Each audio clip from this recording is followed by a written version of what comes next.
السلام عليكم ورحمة الله تعالى وبركاته. نحمده ونصلي على رسول الكريم أما بعد فقد قال الله تعالى في القرآن العليم وفي القرآن المجيد أعوذ بالله من الشيطان الرجيم بسم الله الرحمن الرحيم يا أيها الذين آمنوا اتقوا الله حق تقاته ولا تموتن إلا وأنتم مسلمون صدق الله العلي العليم. أن النبي صلى الله عليه وسلم قال إذا حدث الرجل رجلا بالحديث ثم التفت فهي الأمانة أو كما قال رسول الله صلى الله عليه وسلم. قال ربي اشرح لي صدري ويسر لي أمري وَاحْلُلْ عُقْدَةً بِاللِّسَانِ يَفْقَهُوا قَوْلِي رَبِّي زِدْنِي عِلْمًا رَبِّي زِدْنِي عِلْمًا رَبِّي زِدْنِي عِلْمًا وَارْزُقْنِي فَهْمًا. اللهم صل على محمد وعلى آل محمد كما صليت على إبراهيم وعلى آل إبراهيم إنك حميد مجيد أو كما قال رسول الله صلى الله عليه وسلم. புகழ் அனைத்தும் அல்லாஹ் ஒருவனுக்கே சொந்தம். சலாத்துன் சலாமுன் எம்பெருமானார் முஹம்மது முஸ்தபா கரீம் ஸல்லல்லாஹு அலைஹி வஸல்லம் அவர்கள் மீதும் அவர்களை அப்படியே பின்பற்றி வாழ்ந்து மறைந்த சத்திய சஹாபாக்கள், தாபியீங்கள், தபா தாபியீங்கள், நல்லவர்கள், ஷஹுதாக்கள், வலிமார்கள், ஷேகுமார்கள், குதுமார்கள், உலமா பெருமக்கள், இந்த சிறப்புமிக்க இந்த ஜும்மாவிலே அமர்ந்திருக்கும் நம்முடைய அனைவர்கள் மீதும் அல்லாஹுடைய கருணை எப்பொழுது நின்று நலவட்டுமாக. ஆமீன் யா ரப்பல் ஆலமீன். அன்புக்குரிய பெரியோர்களே, சகோதரிகளே, இந்த ஜும்மா வரையில் அமானிதம் பாதுகாப்போம் என்ற ஒரு தலைப்பின் கீழ் உங்களிடம் பகிர்ந்து கொள்ள நான் ஆசைப்படுகிறேன்.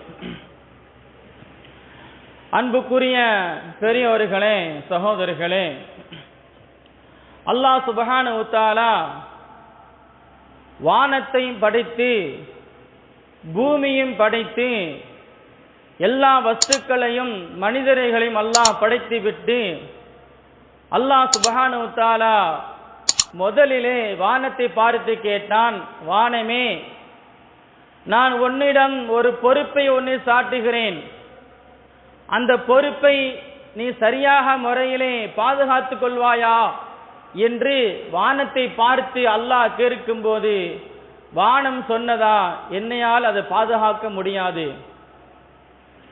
மறுபடி அல்லாஹ் பூமியை பார்த்து கேட்கிறான், பூமியே, எல்லா வஸ்துக்களையும் நான் உனக்கு மேலாக நான் படைத்து விட்டேன், பூமிக்கு கீழாகும் சில ஜீவராசிகள் நான் படைத்து விட்டேன், உன்னிடத்தில் சில பொறுப்புகளை அமானிதமாக நான் ஒப்படைக்குகிறேன், அதை உன்னால் பாதுகாக்க முடியுமா என்று பூமியை பார்த்து அல்லாஹ் கேட்கும் போது அந்த பூமி சொன்னதாம், என்னையால் பாதுகாக்க முடியாது. மறுபடியாக மலையை பார்த்து அல்லாஹ் கேட்டான், மலையே, மலையிலிருந்து உன்னை உடைத்தால் தண்ணீர்கள் பீச்சி என்று அடைக்கும், அதனால் மக்களுடைய சில பொறுப்புகளை உன்னிடத்தில் நான் ஒப்படைக்குகிறேன், நீ பாதுகாத்துக் கொள்வாயாக என்று அல்லாஹ் மலையை பார்த்து கேட்கும் போது மலை சொன்னதான், என்னையால முடியாது அப்படின்னு. அப்ப இந்த மூன்று இடத்திலேயுமே அல்லாஹ் சுப்ஹானஹு வ தஆலா இன்னா அரலல் அமானத அல சமாவாதி வல்லர் வல் ஜிபால், அல்லாஹ் குர்ஆனிலே சொல்லி காட்டுகிறான், வானத்தை பார்த்தும் பூமியை பார்த்தும் மலையை பார்த்தும் அல்லாஹ் பொறுப்பாக சாட்டி கேட்டான், அந்த மூன்று பொருட்களும் அந்த அமானிதத்தை என்னால் பாதுகாக்க முடியாது என்று சொல்லிவிட்டது.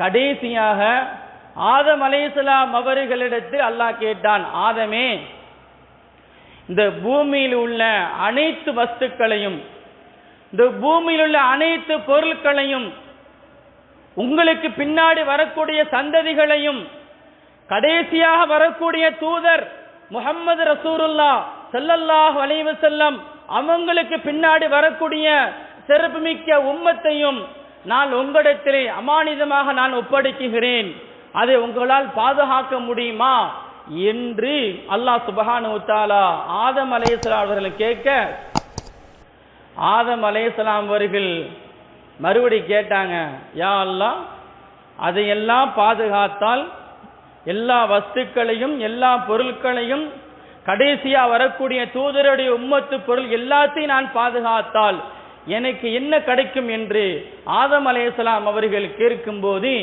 அல்லாஹ் சுப்ஹானஹு வ தஆலா சொல்லி காட்டுகிறான், ஆதமே, உங்களுக்கு எதிர்ப்புறத்தில் இருக்கக்கூடிய லா இலாஹ இல்லல்லாஹ் முஹம்மது ரசூலுல்லாஹ் கலிமாவோடு ஒரு வாசகம் ஒன்று எழுதியிருக்கல்லவா, அந்த வாசல் வழியா நீ சொர்க்கம் செல்லலாம், நீ நினைத்ததை நீ அனுபவிக்கலாம், உனக்கு எல்லா வஸ்துக்களும் உனக்கு சொர்க்கத்தில் ஹலாலாக்கி விட்டது, உனக்குத்தான் அந்த சொர்க்கம் என்று அல்லாஹ் சுப்ஹானஹு வ தஆலா சொல்லும் போது அந்த ஆதம் அலைஹிஸ்ஸலாம் அவர்கள் சரி என்று ஏற்றுக்கொண்டார்கள்.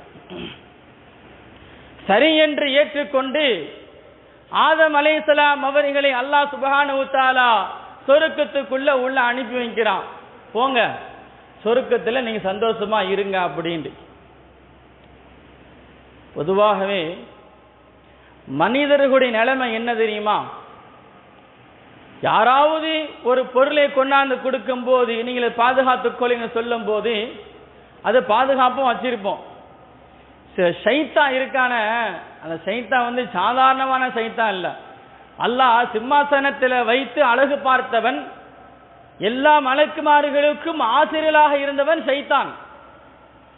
அந்த ஷைத்தான் ஒரு மனுஷன் வந்துட்டாமடா, அவனால எதையுமே பாதுகாக்க முடியாது, எதையுமே நம்மளால் பாதுகாக்க முடியாது. அதனால தான் அல்லாஹ் மலையை பார்த்து கேட்கும் போது மலை சொன்னது எனக்கு முடியாது, பூமியை பார்த்து கேட்கும் போது சொன்னது பூமி எனக்கு முடியாது, வானத்தை பார்த்து அல்லாஹ் கேட்கும் போது வானம் எனக்கு முடியாது என்று சொல்லிவிட்டது. கடைசியாக அந்த ஆதம் அலைஹிஸ்ஸலாம் அவர்கள் சொர்க்கத்துக்கு உள்ள போன உடனே கொஞ்ச நேரம் தான் ஆச்சு, ஷைத்தான் வழிகெடுத்து அவர் இந்த பூமிக்கு கொண்டு வந்துட்டான்.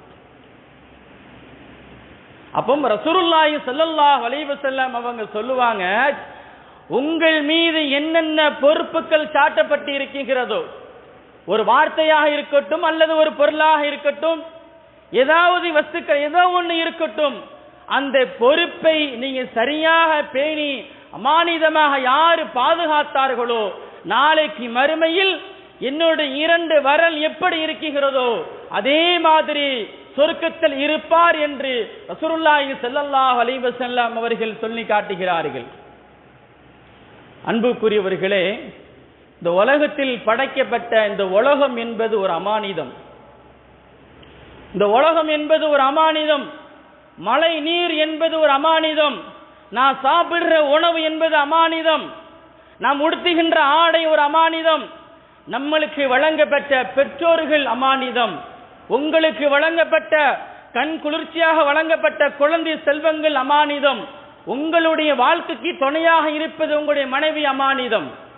நீங்கள் சம்பாதிக்கிற ஒவ்வொரு பொருட்களும் செலவழிப்பது அமானிதம் என்று அந்த அமானிதத்தை நான் பாதுகாக்க வேண்டும். ரசூலுல்லாஹி ஸல்லல்லாஹு அலைஹி வஸல்லம் அவங்க சொல்லுவாங்க, தன்னுடைய குடும்பத்தில் இருக்கக்கூடிய அந்த பொறுப்புகளை, தன்னுடைய குடும்பத்தில் இருக்கக்கூடிய அந்த அமானிதம் வார்த்தைகளை, சில முக்கியமான விஷயங்கள் நாம் பாதுகாக்க வேண்டும். தன்னுடைய குடும்பத்தில் அந்த பொறுப்புகளையும் அந்த அமானியத்தினுடைய சில வார்த்தைகளையும் யாரு பேணி பாதுகாத்து இருக்கிறார்களோ, நாளைக்கு மறுமையில் சந்தோஷமாக மகிழ்ச்சியோடு சொர்க்கம் செல்வார் என்று ரசூலுல்லாஹி ஸல்லல்லாஹு அலைஹி வஸல்லம் அவங்க சொல்லி காட்டுறாங்க. அன்புக்குரியவர்களே, நபி அவங்க சொல்லுவாங்க, நம்முடைய உடம்பு இருக்கு பார்த்தீங்களா, நம்முடைய உடம்பு என்பது ஒரு அமானிதம். நம்முடைய உடம்பு ஒரு அமானிதம்.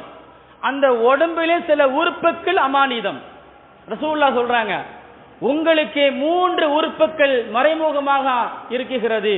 அந்த 3 உறுப்புகளை யார் சரியாக பேணி பாதுகாத்து அமானிதமாக யார் பாதுகாக்கிறார்களோ, நாளைக்கு மறுமையில் 2 வரலை போல என் சொர்க்கத்தில் இருப்பார். ஒன்று என்ன? ஹதீஸிலே 2 விதமான வார்த்தைகள் சொல்வார்கள். ஒன்று நாவு என்று சொல்வார்கள், 2வது 2 தொடைக்கு மத்தியில் இருக்கக்கூடிய மர்மஸ்தானம் என்று சொல்வார்கள். இன்னொரு ஹதீஸிலே வந்திருக்கிறது, நாவும் தன்னுடைய கல்பும் 2 தொடைக்கு மத்தியில் இருக்கக்கூடிய மர்மஸ்தானம் என்று சொல்வார்கள். அந்த 3 உறுப்புகளை யார் சரியாக பேணி பாதுகாக்குகிறார்களோ நாளைக்கு மறுமையில் 2 விரல் எப்படி இருக்குகிறதோ அதே மாதிரி சொர்க்கத்தில் இருப்பார் என்று ரசூலுல்லாஹி ஸல்லல்லாஹு அலைஹி வஸல்லம் அவங்க சொல்லி காட்டுறாங்க.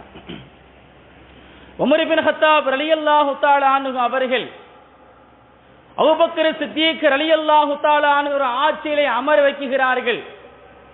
ரசூலுல்லாஹி ஸல்லல்லாஹு அலைஹி வஸல்லம் காலத்திலே உயிரோடு இருக்கும்போது அவர்களுக்கு கலீஃபா என்ற ஒரு பட்டம் கொடுக்கப்பட்டு ஒரு ஜனாதிபதி ஒரு பட்டங்கள் கொடுக்கப்பட்டு அவர் நியமிக்கிறார்கள். நியமித்தாலும் அபூபக்கர் சித்திக் ரலியல்லாஹு தஆலா அவர்கள் மறுக்கிறார்கள். அப்போ ரசூலுல்லாஹ் கேட்டாங்க, உமர் இப்னு கத்தாப் ரலியல்லாஹு தஆலா அன்ஹு அவர்களும் ரசூலுல்லாஹ் கேட்டாங்க, என்ன அபூபக்கரே, நீங்கள் உண்மையாளர்கள், நீங்கள் சித்திகீன்கள், நீங்கள் மக்களுக்கு ஒரு பொறுப்பாக நீங்கள் இருங்கள் என்று ரசூலுல்லாஹி ஸல்லல்லாஹு அலைஹி வஸல்லம் அவங்களும் உமர் இப்னு கத்தாப் ரலியல்லாஹு தஆலா அவர்கள் சொல்லும்போது மறுத்து விட்டார்கள். அப்போது அபூபக்கர் சித்திக் ரலியல்லாஹு தஆலா அன்ஹு அவர்கள் 2 நபர்களுடைய பேச்சுக்கு மறுப்பு தெரிவிக்க முடியாத அளவுக்கு அபூபக்கர் சித்திக் ரலியல்லாஹு தஆலா அன்ஹு அவர்கள் மக்களுடைய ஒரு பொறுப்புக்கு முன் வந்தார்கள். முன் வரும்போது அங்கு உள்ள மக்கள் அனைவர்களுமே உமர் இப்னு கத்தாப் ரலியல்லாஹு தஆலா அன்ஹு அவர்கள் என்ன ஒரு பஞ்சாயத்தாக இருந்தாலும் யார்கிட்ட வரும்? அபூபக்கர்ட்ட தான் வரும். தன்மையான முறையில் பதில் சொல்லி அனுப்புவாங்க. தன்மையான பேச்சு, அழகான ஒரு பேச்சு, சும்மா பாத்திர கடையில் ஏன பூந்த மாதிரி தட்டாப்புடாரன்னு இல்லாம அவருடைய பேச்சை பார்த்தாலே ஒரு அழகா இருக்கும். வந்த பிரச்சனை என்று அவர்களும் மறந்து விடுவார்கள்.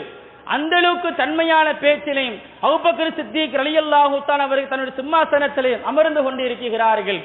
அப்படி இருக்கும்போது உமர் இப்னு கத்தாப் ரலியல்லாஹு தஆலா அன்ஹு அவர்கள் அபூபக்கருடைய ஆட்சி செய்யக்கூடிய மக்களுக்கு அமானிதமாக பொறுப்பேற்றுக் கொண்ட அந்த அபூபக்கருடைய ஆட்சியை பார்த்து உமர் அவர்கள் ஆச்சரியப்பட்டார்கள். சொல்றாங்க, உமர் ரலியல்லாஹு தஆலா அன்ஹு சொல்றாங்க, நான் இதே போன்று ஒரு ஆட்சியாளர் நான் பார்த்ததில்லை. மக்கள் மத்தியில் இலகுவான முறையில் பேசுகிறார்கள். மக்களுக்கு வரக்கூடிய பணத்தை ஒரு அமானிதமாக பாதுகாக்கிறார்கள். எந்தெந்த மக்களுக்கு சேர வேண்டுமோ, எந்தெந்த மக்களுக்கு எப்படியெல்லாம் பணம் காசுகள் கொடுக்க வேண்டுமோ, எந்தெந்த மக்களுக்கு பரிசு மலர்கள் கொடுக்க வேண்டுமோ எல்லா வஸ்துக்களையுமே அபூபக்கர் சித்திக் ரலியல்லாஹு தஆலா அவர்கள் அமானிதமாக பாதுகாத்து சேரக்கூடிய மக்களுக்கு கொண்டு சேர்த்தார்கள். அமானிதமாக மக்கள் தன்னுடைய பொறுப்பை பாதுகாத்தார்கள் என்று உமர் இப்னு கத்தாப் ரலியல்லாஹு தஆலா அவர்கள் சொல்லி காட்டுகிறார்கள். அன்புக்குரியவர்களே, ஷாம் சிரியா நாடு என்று சொல்வார்கள். அந்த நாட்டில் ஒரு மிகப்பெரிய ஒரு கடைவீதி ஒன்று இருக்குகிறது. அந்த கடைவீதிக்கு பெயர் என்ன அப்படின்னா மதஹ் பாஷா என்று சொல்லக்கூடிய மிகப்பெரிய ஒரு கடைவீதி. அந்த கடைவீதி எல்லா வீடும் கடைவீதி ஒன்றாகவே இருக்கும். வெளியூர்ல இருந்து யாரு வந்தாலும் தன்னுடைய பொருட்களை அங்க ஒப்படைத்து விட்டு சென்று விடுவார்கள். சென்று விட்டு சில காலங்கள் கழித்து அந்த ஊருக்கு வந்து அந்த பொருளை வாங்கிட்டு மறுபடியும் பேருவாங்க. இப்படியாப்பட்ட ஒரு சூழ்நிலையில் அங்க தன்னுடைய ஹஜ்ஜி பயணத்தை மேற்கொள்வதற்காக வேண்டி ஒருவர் வருகிறார். கிட்டத்தட்ட 3000 திர்ஹம் காசுகள் அவர்கிட்ட இருக்குகிறது. அங்க இருந்த மிகப்பெரிய ஒரு கடை வியாபாரி, ஜவுளி கடை வியாபாரி, அந்த 3000 திர்ஹம் காசுகளை சிகப்பு பையிலே போட்டு அவரிடம் ஒப்படைத்து விட்டு நான் ஹஜ்ஜிக்கு செல்கிறேன், நான் ஹஜ்ஜிக்கு சென்று மறுபடி வரும்போது இந்த காசை நான் வாங்கிட்டு போறேன் அப்படின்னு கொடுத்துட்டு ஹஜ்ஜிக்கு போயிட்டாங்க. ஹஜ்ஜிக்கு அந்த காலத்துல போனா கப்பல்ல போவாங்க, அல்லது இப்போலாம் ஃப்ளைட் வந்துருச்சு, சிலவங்க நடைப்பயணத்துல போவாங்க. அதே மாதிரி இவரும் அதுல ஒரு ஆளு தன்னுடைய ஹஜ்ஜோடைய பயணத்தை முடிச்சுட்டு எல்லா தேவைகளையும் முடித்து விட்டு ஷியாம் நாடு ஷாம் நாட்டுக்கு திரும்பி வருகிறார்கள்.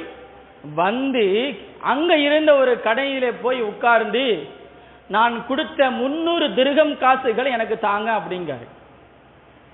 இப்ப நம்மளா இருந்தா என்ன செய்வோம்? ஆஹா, நல்ல ஒரு வாய்ப்பு, மனுஷன் எப்போ மாறான்னு தெரியாது. அவன் வரதுக்குள்ள நம்ம இடத்த காலி பண்ணிடணும். கையில் காசு எவ்வளோ, ஒரு 10,000 ரூபா, 5,000 ரூபா, ஒரு 1 லட்சம் கையில் கிடைச்சாலே அந்த ஷைத்தான் ஆதம் அலைஹிஸ்ஸலாம் எப்படி கெடுத்தான் பார்த்தீங்களா? அதே மாதிரி அல்லாஹ் நம்மளையும் கெடுத்துருவான். ஷைத்தான் இருக்கான மிகப்பெரிய மோசக்காரன். அதனால தான் அல்லாஹ் மறைமுகமாக அல்லாஹ் வச்சிருக்கான். அதனால தான் அல்லாஹ் ஒவ்வொரு நேரத்திலும் சொல்லும் போது அதிகமாக நீங்கள் அல்லாஹ்ட்ட துவா செய்யுங்க. ஷைத்தானுடைய சிந்தனை இல்லாமல் என்னுடைய செயல்பாடுகளும் என்னுடைய வணக்க வழிபாடுகளும் இருக்கணும் என்று அல்லாஹ் இப்படி துவா செய்யுங்கன்னு அல்லாஹ் சொல்லி காட்டுவான். அதே மாதிரி அந்த மனிதர் ஒரு அந்த கடையில் கொடுத்த கடையில் இன்னொரு கடையில் கேட்குறாங்க, ஏங்க நான் கொடுத்த 300 திர்ஹம் காசுகளை எனக்கு தாங்க அப்படின்னு. அவர் சொல்றாரு, என்கிட்ட திர்ஹம் காசு இல்லை, ஆனால் இருந்தாலும் வந்துட்டாரு. அந்த ஷாம் சிரியா நாட்டில் உள்ள பழக்கம் என்ன தெரியுமா? யாரு வந்தாலும் இல்லை என்று சொல்லாதவர்கள், எந்த உதவி கேட்டாலும் இல்லை என்று சொல்லாதவர்கள், யார் ஒரு பொருளை கொடுத்தாலும் அமானிதமா பாதுகாக்கக்கூடிய ஒரு நாடு என்று சொல்வார்கள். அந்த அளவுக்கு இருக்கக்கூடிய ஒரு சூழ்நிலையில் அவர் இன்னொரு கடையிலே தன்னுடைய திர்ஹம் காசை வாங்குகிறார். அவரும் கொடுத்துட்டார். 300 திர்ஹம் 3000 திர்ஹம் காசுகளை கையில போட்டு கொடுத்துட்டாரு செகுவ பையில. கொஞ்சம் தூரம் போன உடனே அவருக்கு ஞாபகம் வந்துச்சு, ஆஹா நம்ம கொடுத்த கடை இங்கையில இருக்குது, இது யாரு கடைன்னு தெரியலையா அப்படின்னு. நம்ம கொடுத்த கடை அங்க இருக்குகிறது, இது யாரோடைய கடை என்று தெரியவில்லை என்று அவர்கள் புலம்பிக் கொண்டு அதே கடைக்கு, நாம் கொடுத்த கடைக்கு போகிறார். அந்த கடையில் அவர் உட்கார்ந்து இருக்காரு. வந்த உடனே நான் கொடுத்த திர்ஹம் காசு எங்க அப்படின்னு கேட்கும்போது அவர் கரெக்டா அந்த பையில அவர் எப்படி சுருக்கு பையில போட்டு கொடுத்தார் அதே பை அங்க இருக்குது, அவர் கையில எடுத்து கொடுத்துட்டாரு. எடுத்து கொடுத்துட்டு இந்த முதல்ல ஆள்கிட்ட கேட்டாரு பார்த்தீங்களா, மறுபடியும் அவர்கிட்ட போறாரு. அவர்கிட்ட போய் கேட்டாரா, ஏங்க நான் கடை மாறி வந்துட்டேன், இருந்தாலும் என்னை மன்னிச்சுக்கோங்க, கடை மாறி வந்துட்டேன், இருந்தாலும் என்னை மன்னிக்கவும் என்று மன்னிப்பு கேட்டு இந்த திர்ஹம் காசை நீங்களே வச்சுக்கோங்களேன் அப்படின்னு சொல்றாங்க. இந்த திர்ஹம் காசை நீ எப்படி பெறட்டுனீங்க அப்படின்னு கேட்கும்போது அவர் சொல்லாரு, என்கிட்ட 1000 திர்ஹம் காசு மட்டும்தான் இருந்துச்சு, மீதி 200 திர்ஹம் காசுகளை இன்னொரு கடை வாங்கி நான் கொடுத்தேன். ஏன் தெரியுமா? இந்த ஷாம் சிரியா நாட்டுக்கு உள்ள மக்களுடைய பழக்கம் என்ன தெரியுமா? அமானியத்துடைய பொறுப்புகளை அவர்கள் மீது சாட்டினால் அது பாதுகாக்கக்கூடிய எங்களுடைய நாடு என்று அவர் சொல்கிறார்கள். அங்குள்ள மக்கள் அமானித பொருட்களை பாதுகாக்கக்கூடியவர்கள். யாரு கேட்டாலும் அந்த அமானித பொருட்களை மறுபடி கொடுத்து விடுவார்கள். நான் உங்கள்கிட்ட இல்லைன்னு சொல்ல, நீங்க அப்படி போவீங்க. எங்க ஊர்ல, எங்க ஊருக்கு என்ற ஒரு அழகான ஒரு பெயர் ஒன்று இருக்குகிறது. அமானிதம் பாதுகாத்த ஊர் என்று ஒன்று இருக்குகிறது, அமானிதம் பாதுகாத்த மக்கள் என்று இருக்குகிறது, அமானிதம் பாதுகாத்த மதகு பாஷா என்று கடைத்தெரு ஒன்று இருக்குகிறது. அதனால எங்களுக்கு ஒரு கெட்ட பெயர் வந்துவிடக் கூடாது என்பதற்காக வேண்டிதான் என்னிடத்தில் இருந்த 1000 திர்ஹம் காசுகளையும் இன்னொரு அவரிடம் இருந்த 200 திர்ஹம் காசு கடனாக வாங்கி நான் உங்களுக்கு 3000 திர்ஹம் காசு நான் கொடுத்தேன் அப்படின்னு சொல்றாங்க. அப்ப அந்த அளவுக்கு அமானியத்துடைய பொருட்களை பாதுகாக்கக்கூடிய அளவுக்கு அங்குள்ள மக்கள் கடைவீதி இருக்குது என்றால் இன்றைக்கு நாம் எந்த அளவுக்கு இருக்கிறோம்? நம்முடைய மனைவியோடைய ஒரு சொல்லாக இருக்கட்டும், நம்முடைய பிள்ளைகளுடைய ஒரு சொல்லாக இருக்கட்டும், நம்முடைய தந்தை தாயோடைய ஒரு சொல்லாக இருக்கட்டும், ஏதாவது ஒன்று நம்மிடத்தில் ஏதாவது ஒரு பொறுப்புகளை ஒப்படைத்து விட்டு நீங்கள் இது அமானிதமாக நீங்கள் பாதுகாத்துக் கொள்ளுங்கள் என்றால் அதை நான் பாதுகாத்துக் கொள்ள வேண்டும். யார் அமானிதம் பொருட்களை, அமானிதம் பொறுப்புகளை யார் சரியான முறையிலே பாதுகாக்கவில்லையோ நாளைக்கு மறுமையில் அவன் நஷ்டவாளி, முகம் குப்பர நரக தள்ளிவிடுவான் என்று ரசூலுல்லாஹி ஸல்லல்லாஹு அலைஹி வஸல்லம் அவர்கள் சொல்லி காட்டுகிறார்கள். ரசூலுல்லாஹி ஸல்லல்லாஹு அலைஹி வஸல்லம் அவர்கள் சபையிலே அமர்ந்து கொண்டிருக்கும் போது அபிதர் ரலியல்லாஹு தஆலா அன்ஹு அவர்கள் கேட்டாங்க, யா ரசூலல்லாஹ், எல்லாருக்கும் ஒவ்வொரு பொறுப்புகளை நீங்க கொடுக்கீங்க, ஒவ்வொரு சஹாபாக்களுக்கும் ஒவ்வொரு பொறுப்புகளை கொடுப்பாங்க. நம்ம வீட்டில் கொடுப்போமா இல்லையா? ஒரு கல்யாணம் வந்துருச்சுன்னா, ஏப்பா நீ சாப்பாடு பொறுப்பை நீ எடுத்துக்கோ, நீ இலை வாங்குற பொறுப்பை நீ எடுத்துக்கோ, அந்த சமையல் முக்கியமான ஜாமான்கள் பொறுப்பை நீ எடுத்துக்கோ, இந்த வரவேற்பு, இப்படியெல்லாம் நம்முடைய குடும்பத்தில் சில விசேஷங்கள் வரும்போது அந்த பொறுப்புகளை ஒவ்வொரு நபரிடம் பிரித்து கொடுப்போம். அபூதர் ரலியல்லாஹு தஆலா அன்ஹு கேட்டாங்க, யா ரசூலல்லாஹ், நீங்க எல்லா சஹாபாக்களுக்கும் ஒவ்வொரு பொறுப்புகளை நீங்கள் பிரித்து கொடுத்திருக்கீங்க, அதே மாதிரி மக்களுடைய ஆட்சியுடைய பொறுப்பு எனக்கு தாங்க அப்படின்றாங்க. மக்களுடைய ஆட்சியுடைய பொறுப்பை எனக்கு நீங்க தாங்க அப்படின்னாங்க. அப்ப ரசூலுல்லாஹி ஸல்லல்லாஹு அலைஹி வஸல்லம் அவர்கள் அபூதர்தா ரலியல்லாஹு தஆலா அன்ஹு அவர்களை பார்த்து சொன்னாங்க, அபூதர்தாவே நீ ரொம்ப பலகீனமாக இருக்கிறாய், நீ ரொம்ப பலகீனமாக இருக்கிறாய். அந்த பொறுப்பு என்பது மக்களுடைய அமானிதம், அமானிதத்தினுடைய ஒரு பொறுப்பு, அமானிதத்தினுடைய ஒரு பொருள், அதை உன்னையால் பாதுகாக்க முடியாது. அதனால் அதில் இருந்து நீ விலகிவிடு என்று ரசூலுல்லாஹி ஸல்லல்லாஹு அலைஹி வஸல்லம் அவர்கள் அவர்களுக்கு சொன்னார்கள். ஒரு முறை ரசூலுல்லாஹி ஸல்லல்லாஹு அலைஹி வஸல்லம் அவர்கள் சபையிலே உட்கார்ந்து பேசிக் கொண்டிருக்கும் போது சில சஹாபாக்களுக்கு சில பொறுப்புகளை கொடுக்கிறார்கள். உமர் இப்னு கத்தாப் ரலியல்லாஹு தஆலா அன்ஹு அவர்கள் போன்ற பெரும்பெரும் சஹாபாக்களுக்கெல்லாம் சில பொறுப்புகளை கொடுக்கிறார்கள். மக்களிடத்தில் நீதமாக நீங்கள் நடந்து கொள்ளுங்கள். மக்கள் உங்கள்கிட்ட ஏதாவது சில ரகசியமான பேச்சுக்களோ ஏதாவது ஒரு பொருட்களை கொண்டாந்து கொடுத்தால் அதை நீங்கள் சரியான முறை பாதுகாத்துக் கொள்ளுங்கள். இந்த அமானிதம் பொருட்களையும் பொறுப்புகளையும் யார் சரியான முறையில் பாதுகாத்துக் கொள்கிறார்களோ நாளைக்கு மறுமையில் அவர் சொர்க்கம் செல்வார் என்று ரசூலுல்லாஹி ஸல்லல்லாஹு அலைஹி வஸல்லம் அவர்கள் எல்லா சஹாபாக்களுக்கும் சொல்லி காட்டுறாங்க. சொல்லி காட்டும் போது ஒரு சஹாபி முஆத் இப்னு ஜபல் ரலியல்லாஹு தஆலா அவர்கள் சிரியா நாட்டுக்கு ஒரு ஆளுநராக அனுப்ப போகிறார்கள். அந்த ஆளுநராக போகக்கூடிய முஆத் இப்னு ஜபல் ரலியல்லாஹு தஆலா அவர்களை பார்த்து ரசூலுல்லாஹி ஸல்லல்லாஹு அலைஹி வஸல்லம் இப்படி சொன்னாங்க, முஆதே, மக்களுடைய ஆட்சியுடைய பொறுப்பு உன்னிடத்தில் வருகிறது, மக்களுடைய ஆட்சியுடைய பொறுப்பு உன்னிடத்தில் வருகிறது. மக்களுடைய ஒவ்வொரு நபர்களுடைய பொருட்களும் வார்த்தைகளும் உடைமைகளும் குடும்பங்களும் அது மிகப்பெரிய அமானிதம் என்று ரசூலுல்லாஹி ஸல்லல்லாஹு அலைஹி வஸல்லம் அவர்கள் சொல்லி இந்த அமானிதம் பொருட்களையும் பொறுப்புகளையும் நீ சரியான முறையில் நீ பாதுகாத்து அங்குள்ள மக்களுக்கு நீ சரியான முறையில் ஆட்சியாளராக இருந்தால் உன்னுடைய ஆட்சி என்பது நிலைக்கும் அல்லது நாளைக்கு மறுமையில் மிகப்பெரிய அந்தஸ்து உனக்கு கிடைக்கும் என்று ரசூலுல்லாஹி ஸல்லல்லாஹு அலைஹி வஸல்லம் அவர்கள் சொல்லி அந்த நாட்டுக்கு அவங்கள அனுப்பி வைக்கிறாங்க. அன்புக்குரியவர்களே, நம்மகிட்ட யாராவது ஒரு ரகசியமான முறையில் ஒரு வார்த்தைகள் பேசினா கூட அந்த வார்த்தையை நம்ம என்ன செய்யணும், அமானிதமாக பாதுகாக்கணும். போட்டு 4 பேருக்கு மத்தியில் நம்ம தப்புன்னு போட்டு உடைச்சிடக்கூடாது. எத்தனை பேர் வேதனைப்படக்கூடியவர்கள் இருக்கிறார்கள். நம்மெல்லாம் வார்த்தைகள் எங்கெங்க யாராட்டம் எப்படியெல்லாம் பேசணுமோ அப்படி பேச வேண்டும். சில முக்கியமான வார்த்தைகள் சொல்லுவோம்.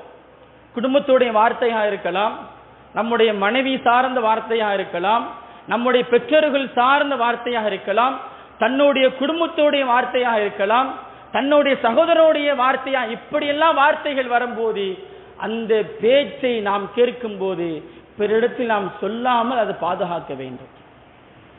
அதுக்கு பெயர் தான் அமானிதம்.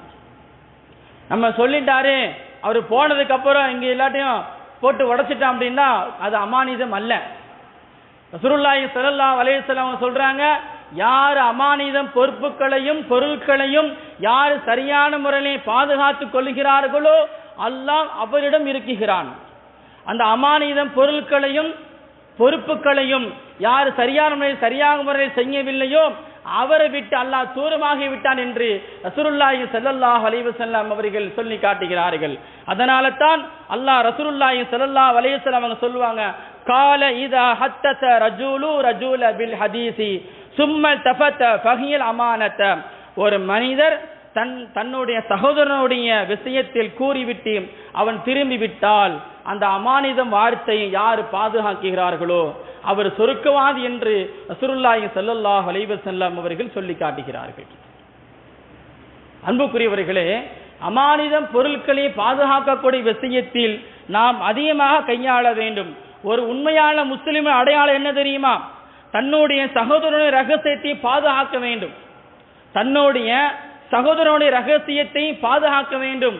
அந்த ரகசியத்தை யாரு பாதுகாத்து அமானிதமா யாரு பாதுகாக்கிறார்களோ அவர்தான் உண்மையான முஸ்லிம் என்று ரசூலுல்லாஹி ஸல்லல்லாஹு அலைஹி வஸல்லம் அவர்கள் சொல்லி காட்டுகிறார்கள். பிள்ளை என்பது ஒரு அமானிதம். நம்மளுக்கு வழங்கப்பட்ட கண் குளிர்ச்சியாக வழங்கப்பட்ட அந்த பிள்ளைகள் என்பது அமானிதம். அந்த பிள்ளைகளிடத்தில் நாம் சரியான முறையில் நடந்து கொள்ள வேண்டும். பிள்ளைகளுக்கு ஒழுக்கங்களை மார்க்க சம்பந்தப்பட்ட விஷயங்களை நாம் சொல்லிக் கொடுக்க வேண்டும். அது ஒரு அமானிதம். நீங்கள் உண்ணுகின்ற உணவு அமானிதம். நாம் சாப்பிட்ற மத்தியெல்லாம் உணவே, அது விருந்து வீடாக இருக்கட்டும் அல்லது உங்க வீடாக இருக்கட்டும், அந்த உணவு என்பது அமானிதம். அந்த உணவை சாப்பிட்டால் அது அமானிதமா பாதுகாக்க வேண்டும். நீங்கள்லாம் உணவை சாப்பிட்டுட்டு சோத்துல உப்பு இல்லை, தாழ்ச்சாவில் ரொம்ப கம்மியா இருக்க. இன்னைக்கு மக்களுடைய இயல்பு அதான். சைத்தான் எப்படிலாம் கொண்டு வரான் பார்த்தீங்களா? அப்போ இந்த மாதிரி அந்த உணவுடைய பொருட்களுடைய விஷயத்தில் அமானிதமாக நான் பாதுகாக்க வேண்டும். உப்பு குறையாக இருந்தாலும் பரவாயில்லை, உப்பு அதிகமாக இருந்தாலும் பரவாயில்லை, அல்ஹம்துலில்லாஹ் அந்த வார்த்தையோடு போங்கள், அல்லாஹ் உங்களை பாதுகாத்துக் கொள்ளுவான். ரசூலுல்லாஹி ஸல்லல்லாஹு அலைஹி வஸல்லம் அவங்ககிட்ட ஒரு அம்மா தோட்டத்தில் வளர்ந்த ஒரு பழத்தை கொடுத்தாங்க. 3 முறை சாப்பிட்டாங்க. பொதுவாக ரசூலுல்லாஹ்வுடைய பழக்கம் என்ன தெரியுமா? நம்ம சாப்பிட்ட ஒரு பொருளை மக்களுக்கெல்லாம் பங்கு வச்சு கொடுப்பாங்க. அது பங்கு வச்சு கொடுக்கக்கூடிய நிலைமையில ரசூலுல்லாஹி ஸல்லல்லாஹு அலைஹி வஸல்லம் வாங்கி சாப்பிட்டாங்க. வாங்கி சாப்பிட்டுட்டு 3 முறை வாங்கி சாப்பிட்டாங்க. மறுபடி சஹாபாக்களை கேட்டாங்க, என்ன யார் ரசூல் எங்களை மறந்துட்டீங்களா? நம்ம கேட்போமா இல்லையா? ஒரு நண்பர் நம்ம எல்லாம் ஒன்னா உட்கார்ந்துட்டு இருக்கும் போது முத்தமா எடுத்து சாப்பிட்டு, என்ன மாப்பிள்ள நம்மளுக்கு தராம நீ சாப்பிட்டீங்க அப்படின்னு நம்ம செல்லமா கூப்பிடுவோம், சொல்வோம் அல்லவா? அதே மாதிரி சஹாபாக்கள் செல்லமான முறையில் சிரித்த முகத்தோடு கேட்டார்கள். அப்போது அந்த பெண்மணி கொஞ்சம் தூரம் போனதுக்கு அப்புறம் சொன்னாங்க, நான் பழத்தை உங்கள்கிட்ட கொடுத்துருந்தோம்டா ஏதாவது அந்த பெண்ணை ஏதாவது ஒன்று பேசியிருப்பீங்க, அந்த பிழப்பு புளிப்பா இருந்திருக்கும். அவங்க சொல்றாங்க, ரசூலுல்லாஹ் டக்குன்னு போட்டு உடைக்கல. அந்த பழம் என்பது புளிப்பா இருக்கும், கசப்பாக இருக்கும், ஏதாவது ஒரு தன்மையில இருக்கும். அது நீங்க சாப்பிடும் போது உங்களுடைய மனம் எங்க போகும் தெரியுமா? அவரை பக்கம் நோக்கி போகும். என்னடா அந்த பழத்தை கொடுத்துட்டு போனா, என்னடா அது சாப்பாடை கொடுத்துட்டு போனா, இப்படி சொல்லக்கூடிய அளவுக்கு அவ ஆளாகி விடுவார்கள். அதனால தான் அது அமானிதம் என்று சொன்னார்கள் ரசூலுல்லாஹி ஸல்லல்லாஹு அலைஹி வஸல்லம் அவர்கள். அன்புக்குரியவர்களே, ரசூலுல்லாஹி ஸல்லல்லாஹு அலைஹி வஸல்லம் சொல்றாங்க, தன் மீது சாட்டப்பட்ட பொருட்களையும் பொறுப்புகளையும் யார் சரியான முறையிலே பாதுகாத்து அமானிதமாக யார் பாதுகாத்து கொண்டார்களோ அவர்களுக்கு நபி ஸல்லல்லாஹு அலைஹி வஸல்லம் அவர்கள் துஆ செய்துவிட்டு வாழ்த்துக்களை கூறுகிறார்கள். அபூபக்கர் சித்திக் ரலியல்லாஹு தஆலா அன்ஹு ஆட்சி காலத்தில் இருக்கும்போது மக்களுக்கு நேர்மையாக இருந்தார்கள். மக்கள் மத்தியிலே அந்த வார்த்தைகளை பாதுகாத்தார்கள், மக்களை அமானிதமா பாதுகாத்தார்கள். உமர் இப்னு கத்தாப் ரலியல்லாஹு தஆலா அவர்கள் தன்னுடைய ஆட்சி காலத்தில் இருக்கும்போது கூட மக்களுடைய ஏதாவது ஒரு குறை வந்து விடுமோ, மக்களுக்கு நாம் குறையா ஆகிவிடுவோமோ என்ற ஒரு கவலையோடு உமர் இப்னு கத்தாப் ரலியல்லாஹு தஆலா அவர்கள் எல்லா மக்களையும் குறையில்லாமல் பார்க்க வேண்டும், அவர்களுடைய வார்த்தை அமானிதமான பார்க்க வேண்டும் என்பதற்காக வேண்டி உமர் இப்னு கத்தாப் ரலியல்லாஹு தஆலா அவர்கள் இரவும் பகலுமாக உழைத்தார்கள் மக்களுக்காக வேண்டி. நம்ம அப்படித்தான் இருக்கணும். நம்முடைய குடும்பத்தில் உள்ள பிரச்சனையாக இருக்கட்டும், அண்ணன் தம்பி பிரச்சனையாக இருக்கட்டும், ஊர் பிரச்சனையாக இருக்கட்டும், எதாக இருந்தாலும் அந்த பிரச்சனைகளை போட்டு உடைச்சி அங்கங்க நம்ம என்ன செய்யக்கூடாது, விளம்பரப்படுத்தக்கூடாது. அது எவ்வளவு பெரிய அவமானம் தெரியுமா? ரசூலுல்லாஹி ஸல்லல்லாஹு அலைஹி வஸல்லம் அவங்க சொல்வாங்க, அந்த அமானிதம் பொருட்களை யார் சரியான முறையில் பாதுகாக்கிறாங்களோ அவர்களுக்கு இம்மையிலையும் வெற்றி, மறுமையிலையும் வெற்றி.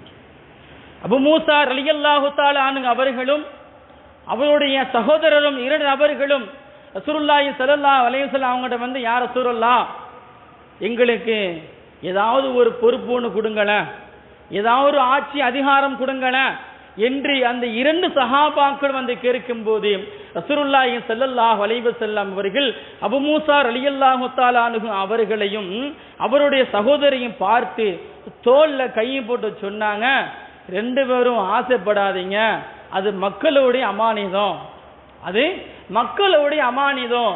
அந்த அமானிதம் என்பது நாளைக்கு மறுமையிலும் சரி இம்மையிலும் சரி உங்களை இழிவுபடுத்திவிடும், உங்களை கேவலப்படுத்திவிடும், நாளைக்கு நரகத்திலே உங்களை தள்ளிவிடும் என்று சொல்லி ரசூலுல்லாஹி ஸல்லல்லாஹு அலைஹி வஸல்லம் அவர்கள் பக்குவப்படுத்துகிறார்கள்.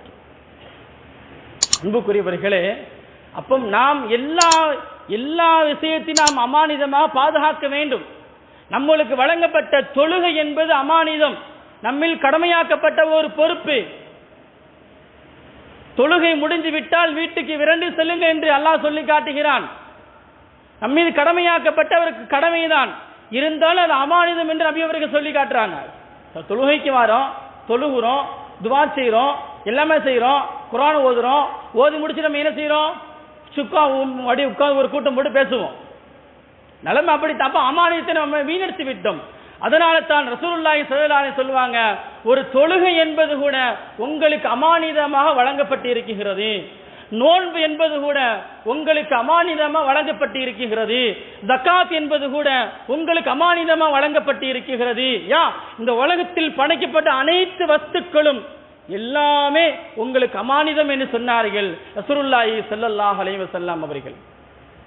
அந்த அமானிதத்தை யார் சரியான முறையிலே கடைசி வரையும் பாதுகாத்துக் கொள்கிறார்களோ, நல்ல முறையிலே மக்களுடைய மனதில் எந்த விதத்திலும் கூட இழிவுபடுத்தாமல், பணக்காரன் ஏழை என்று பாகுபாடு இல்லாமல் யார் தன் மீது சாட்டப்பட்ட அந்த பொறுப்புகளையும் அந்த பொருட்களையும் யார் சரியான முறையில் அமானிதமாக யார் பாதுகாத்தார்களோ அவர்களுக்கு வெற்றி நிச்சயம் என்று ரசூலுல்லாஹி ஸல்லல்லாஹு அலைஹி சொன்னது மாதிரி அல்லாஹ் சுப்ஹானஹு தஆலா நம்முடைய வாழ்க்கையில் ஒவ்வொரு விஷயத்தையும், ஒவ்வொரு பொறுப்புகளையும், ஒவ்வொரு பொருட்களையும் நேர்மையான முறையிலே அல்லாஹ்வுக்கும் அல்லாஹ்வுடைய ரசூலுக்கும் பயந்து அந்த அமானிதமாக முறையிலே பயன்படுத்திக் கொள்ள மக்களாக நாளைக்கு மறுமையில் யார் அமானியத்தை பாதுகாத்தார்களோ இரண்டு வரலை போல சொர்க்கத்தில் இருப்பார் என்று ரசூலுல்லாஹி ஸல்லல்லாஹு அலைஹி வஸல்லம் சொன்னது மாதிரி அல்லாஹ் சுப்ஹானஹு வ தஆலா எல்லா அமானிதம் பொருட்களையும் பொறுப்புகளையும் நல்ல முறையில் சரியான முறையை பாதுகாத்து நல் மக்களாக இம்மையிலையும் மறுமையிலையும் வெற்றி கொள்ள மக்களாக வல்லோன் அல்லாஹ் உங்களையும் என்னையும் இந்த ஊர்வாசிகம் அல்லாஹ் ஆக்கி அருள்புரிவானாக. ஆமீன். வாஹிரு தவானா அனில் ஹம்துலில்லாஹி ரப்பில் ஆலமீன். அஸ்ஸலாமு அலைக்கும் வரஹ்மத்துல்லாஹி தஆலா வபரகாத்துஹு.